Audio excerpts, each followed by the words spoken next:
আমি জানি যে কোনো সময়ে মালাকুল মউত সামনে আসতে পারে।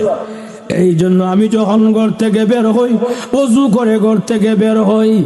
এখন আমার গায়ে ওযু আছে। আজরাইল দেখছনি আমার কান্দের মধ্যে এটা কি আছে? বলে গামছা, পুরান গামছা। এই গামছাটা হলো আমার রাস্তার যায় নামাজ। যখন নাকি নামাজের সময় হয়ে যায়, আমি গামছাটা যায় নামাজ বানায়া দিয়া জমিনে মহান আল্লাহর কুদরতি কদমে সেজদায় পড়ে যাই।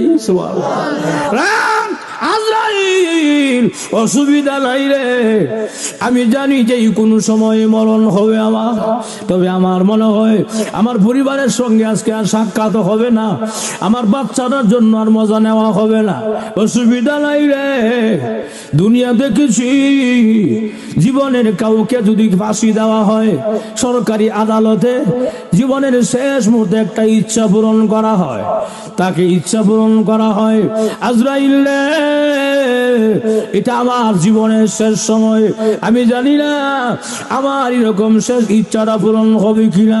আমার ইচ্ছাটা হইল আমি এখন যা আমার গামছাটা জমিনে বিছাইয়া দিলাম, আমার এখন ওযু আছে, আমি 2 রাকাত নামাজে এখন দাঁড়াইয়া যাব। তবে আমার ইচ্ছা হইল প্রথম রাকাতে আমার গায়ে তুমি হাত দিও না, দ্বিতীয় রাকাতের প্রথম সেজদা আমার গায়ে তুমি হাত দিও না।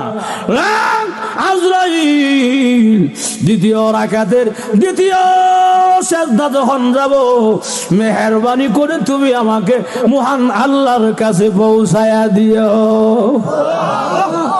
ভাইরা আমার, আমি যে কথাটা বুঝাইতে চাই, ঈমান আমলের দাম অনেক বেশি।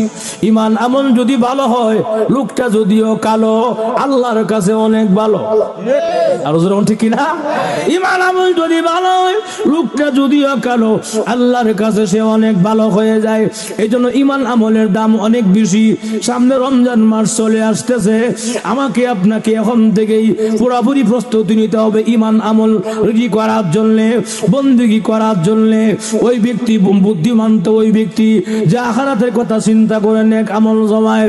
আমার পাঠকৃত হাদিসে আল্লাহর রাসূল বলেন, আল কাইসু মান দালা নাফসাহু ওয়া আমিলা লিমা বাদাল মাউত। ওই ব্যক্তি সবচেয়ে প্রকৃত জ্ঞানী যে ব্যক্তি নাকি আখিরাতের কথা চিন্তা করে নেক আমল জমায়।